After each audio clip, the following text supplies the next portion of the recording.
शरद के समय शरद उदास से उजला आकाश, नदी सरोवर स्वच्छ है, यथा यथा शरद। लेकिन माय डियर, इस बार आप लोग बड़ी रेयर चीज प्राप्त कर रहे हैं। मैं प्रमाण, हम लोगों की आदत है ये कि बिना प्रमाण के बोलने की आदत ही नहीं है। अब कोई समझे चाहे ना समझे, हम हो चुके रमण बिहारी के। कहूं कहूं वर्षा, याद है किसी की चौपाई? कहूं कहूं वर्षा शारदी थोरी, की में को एक पाव भगत जीव मोरी। ये शरद की वर्षा अत्यंत दुर्लभ है, तुलसीदास जी कहते हैं। जैसे कोई कोई मेरी भक्ति को प्राप्त करता है, तो जैसे भगवान की भक्ति दुर्लभ है, उसी तरह ये शारदीय वर्षा भी दुर्लभ है, और उसका आप लोग साक्षात आनंद ले रहे हैं वृंदावन धाम में बैठ के। अब ये अमृतई वर्षा तो हो रही है माय डियर, और क्या है?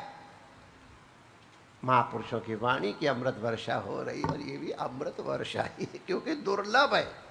और छोटे मोटे प्रमाण नहीं। हमारे पूज्य स्वामी करपात्री जी जब पूरे संस्कृत में ही बोलते तो रामायण की चौपाई हिंदी बोले, तो किसी ने उनसे, अब काशी वाले जो है वो खाए बिना रह जाएंगे और कहे बिना नहीं छोड़ेंगे विद्वानों ने।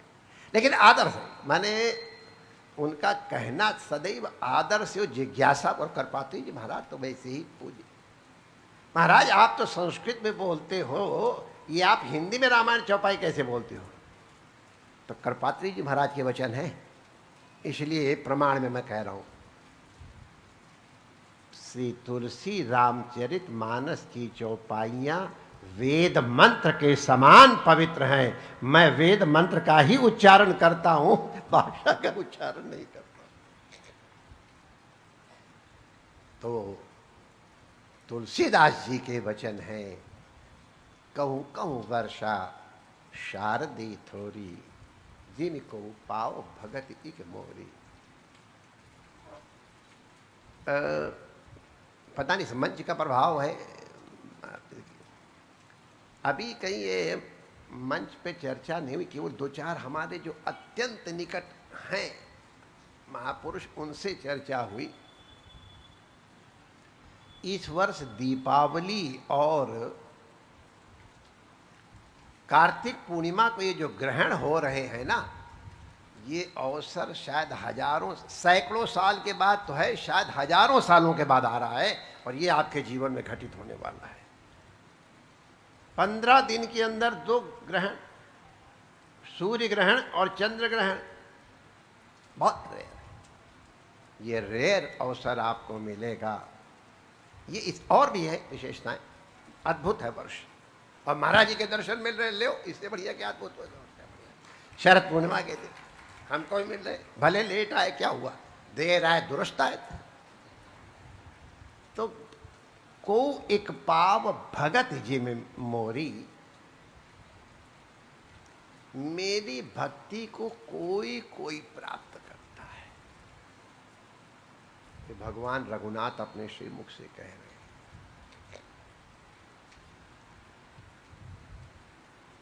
भक्ति इतनी सहज है और फिर इतनी दुर्लभ क्यों है?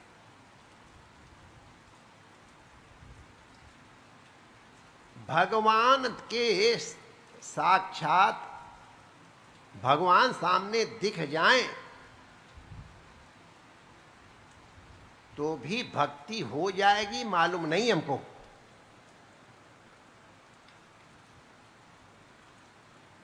बहुतों को दर्शन हुए, लेकिन एक प्रामाणिक घटना कहेंगे और फिर बहुत देर नहीं करेंगे। लेकिन जो महत्वपूर्ण बात है आज के दिन, वो कह देनी चाहिए, इसलिए कह रहा हूं।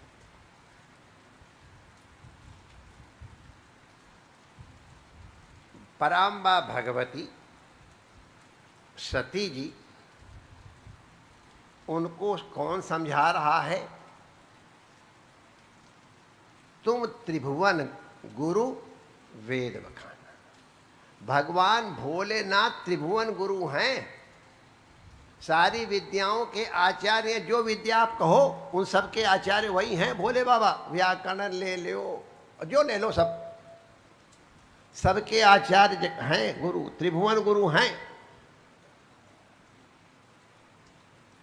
और गुरु वही है, विषय प्रसंग भी वही है, रघुनाथ। और श्रोता भी उनकी भगवती ही है,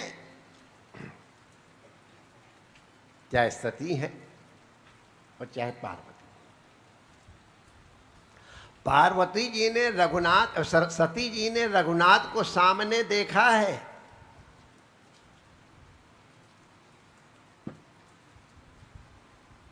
और भगवान की उस लीला, हम नाटक कहने जा रहे थे, थोड़ा रुक गए। हमने कहा नाटक हमारे लिए रहने दो, हमारे लिए।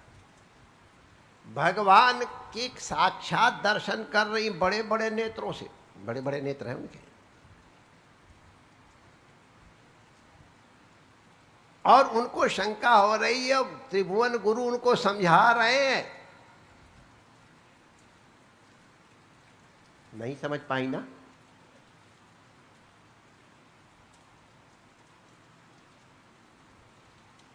भगवान का ही परीक्षण करने लग गई।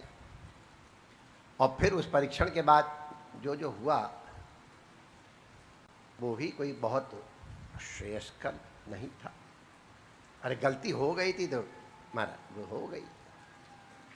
ये है लीला। देखो अब इसमें आप सती महारानी की किसी प्रकार की न्यूनता के दर्शन करने की बेवकूफ़ी नहीं करना। ये सब उनकी कुछ सिखाने की, मैया के सिखाने की विद्या है, विधा है। तो सती जी को रघुनाथ जी का स्वरूप समझ में नहीं आया। और वही सती महारानी जब पार्वती जी के रूप में आई और जब चर्चा चल रही है तो चर्चा चलाने वाले वही त्रिभुवन गुरु भगवान विश्वनाथ आंखों से देख भी रही थी पहले और कानों से सुन भी रही थी, लेकिन ज्ञान गजानन नहीं उत्पन्न हुआ। पार्वती जी के रूप में जब वो आई, श्रद्धा विश्वास रूपिणों दोनों ही हैं। भवानी में नहीं लिखा कि पार्वती या सती, ना, भवानी। भव की जो भगवती है उनको भवानी कहते हैं। तो भवानी तो उनमें भी है और भवानी तो पार्वती जी में भी है। अब ये भाषा तब हम लोगों की थोड़ी है, ये भवानित्व और वो सब क्या अंतर है? भगवान, हमारे रमेश भाई ओझा जी ने एक दिन ये बात कही थी, वो बात अच्छी लगी हमको। उन्होंने कहा श्रद्धा भगवती है, विश्वास पुरुष है। पुरुष और प्रकृति का जब संयोग होगा, विश्वास और श्रद्धा का जब संयोग होगा, तो भक्ति को हो, ज्ञान गजानन की उत्पत्ति होगी। लेकिन कब? ये हम लोग जानते हैं, जब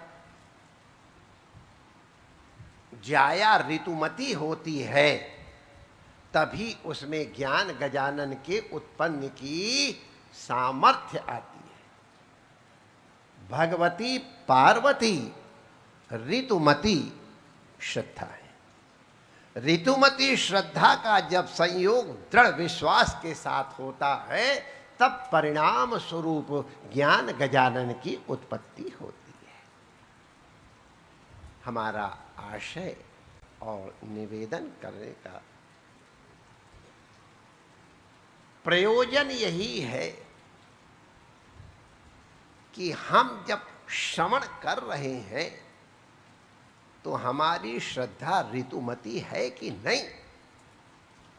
पहले तो श्रद्धा है कि नहीं। दो कान हैं, दोनों कानों का उपयोग करो इकट्ठे ही, वे इन वे आउट, या वे इन वे आउट। कोई कोई वे इन और वो वे इन, ये ऋतुमती श्रद्धा है। तो माय डियर, विलंब हुआ अवश्य, लेकिन ये बहुमूल्य निधि आप बांध लीजिए। महाराज हम इतने दिन से सत्संग कर रहे हैं, महाराज हम इतनी देर से ये नाटक कर रहे हैं, ये कई बार शिकायत आती है। अब उसमें गुरु की कमी मत देखना, गुरु वही है सेम, भोलेनाथ,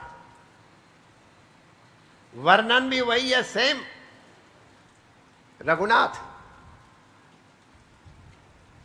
परिणाम में भेद है और दोनों श्रद्धा श्रवण कर रही है, लेकिन तुम्हारी श्रद्धा ऋतुमती है कि नहीं। अब ऋतुमती का तात्पर्य व्याख्या वो फिर होती रहेगी। आप लोग अपनी अपनी उस बुद्धि से विचार करो। ये सब कुछ होने के बाद भी अगर रिजल्ट नहीं दिखाई पड़ रहा है तो वेयर इज रीजन, क्या कारण। जैसे हमारे ज्योतिष शास्त्र में या सामुद्रिक शास्त्र में, चलो ज्योतिष शास्त्र जरा कठिन पड़ेगा आपको समझने में। सामुद्रिक शास्त्र में, सामुद्रिक शास्त्र माने ये हाथ पैर जो बाह्य अंग है वो, उनके लक्षण है माय डियर।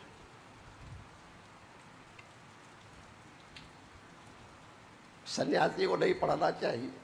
गलती से थोड़ा हम देख गए और फिर उसके बाद अब बंद कर दिया, फिर हमको बहुत अवसर में अब नहीं देखा, तो बड़ा गड़बड़ मामला है।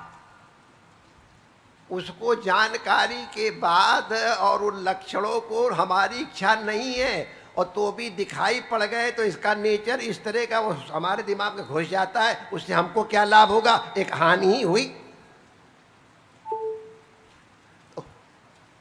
लेकिन अब थोड़ा सा अब दिख गई गलती में, अब जो कुछ तो माने ये उंगली की लंबाई इससे ऊपर है तो उसका फल अलग है, इससे कम है तो ये लंबी ऊंचाई है, ये रेखा इसे, ये सब लक्षण है माय डियर। ये रेखा ऐसे हो गई तो यहाँ पर इसका लक्षण अलग है। राम जी का वर्णन जब हनुमान जी करते तो भगवान के प्राइवेट पार्ट्स का भी वर्णन करते। हनुमान जी को भगवान के प्राइवेट पार्ट्स देखने को कहाँ धरे थे, तो अन्य लक्षणों से उनके भी लक्षणों का भान हो जाता है। ये मेरा इशारा कहने का है। तो सामुद्रिक शास्त्र के हिसाब से जैसे कभी कभी रेखा हाथ की होती है, आप लोग जानते होंगे, वो रेखा कभी कोई भिखारी जब हाथ बढ़ा के भीख मांगता है और उसके हाथ में रेखा देखते हैं तो आश्चर्य होता है, अरे इतनी दिव्य रेखा इसके हाथ में भीख मांग रहा है। तब उसके काट दिखाई पड़ती है, कभी कभी माथे पे उसकी काट दिखाई, उस रेखा की काट यहाँ है। वो लक्षण तो ठीक है लेकिन उसकी काट वहाँ है, इसलिए लक्षण का परिणाम नहीं दिखाई पड़ रहा है। ये उदाहरण मोटा मोटा हमने आपको दे दिया कि आजकल दो चार इधर उधर देख देख करके वे बड़े भारी इसके उससे थोड़ा little knowledge is very dangerous. इसलिए मैं बिल्कुल उसमें मेरा तो कोई चोंच का प्रवेश है, मैं तो डर के मारे नहीं पड़ा कि फालतू एक से इतना माया संसार भरा हुआ पहले से और एक और भर ले कहाँ से कहाँ। तो हम तो बच गए, साहेब कृपा थी, गुरुजनों कृपा से बच गए, आप लोग बच के रहना। लेकिन मैं यहाँ पर एक बात का उदाहरण दे रहा हूँ कि गुरु के मुख से श्रवण करने के अनंतर कान के रास्ते से भगवान अंदर जाएं और हमारे अंतःकरण की मलिनता का अगर निवारण नहीं हो रहा तो क्या कारण है। अगर मन की मलिनता का निवारण हो गया तो काम क्रोध आदि हमको क्यों सता रहे? Where is the cause? गुरु कमी है? दोनों जगह शंकर जी हैं, उनके बताने में कोई अंतर है? त्रिभुवन गुरु वही एक ही कॉमन है, दोनों श्रवण कर रहे हैं, लेकिन अंतर कहाँ है? तो वो अंतर हमको अपने में देखना पड़ेगा कि हमारे ऊपर गुरु कृपा हो गई है, हमारे ऊपर शास्त्र कृपा हो गई है। तीसरी कृपा आत्म कृपा होती है। आपकी आत्म कृपा अपने ऊपर हो रही है कि नहीं हो रही है, इसका अवलोकन करेंगे। आप अवलोकन करेंगे तो आपको अवश्य अपनी न्यूनता का भान होगा, और जैसे ही न्यूनता का भान होगा आप उसके निवारण का प्रयास करेंगे। जैसे ही वो निवृत्त होगी, अरे तो माय डियर, घोड़े की लगाम पर पैर रख करके खड़े होके और ऊपर बैठने में जितनी देर लगती उससे पहले भक्ति आ जाती। माय डियर, देर लगती ही नहीं। सकृत एव प्रपन्नाय, सकृत माने नॉट ट्वाइस, एक ही बार। तवास्मीति याचते, एक बार ही तो कहना है, यू आर माई डियर, मैं तुम्हारा हूं, एक बार कहना है।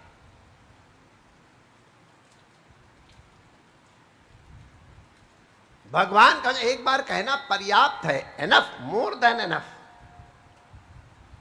लेकिन वो गल इत्थों नहीं होनी चाहिए, इत्थों होनी चाहिए। जिस दिन आप यहां से कह दोगे ठाकुर हमरे रमण बिहारी, हम हैं रमण बिहारी के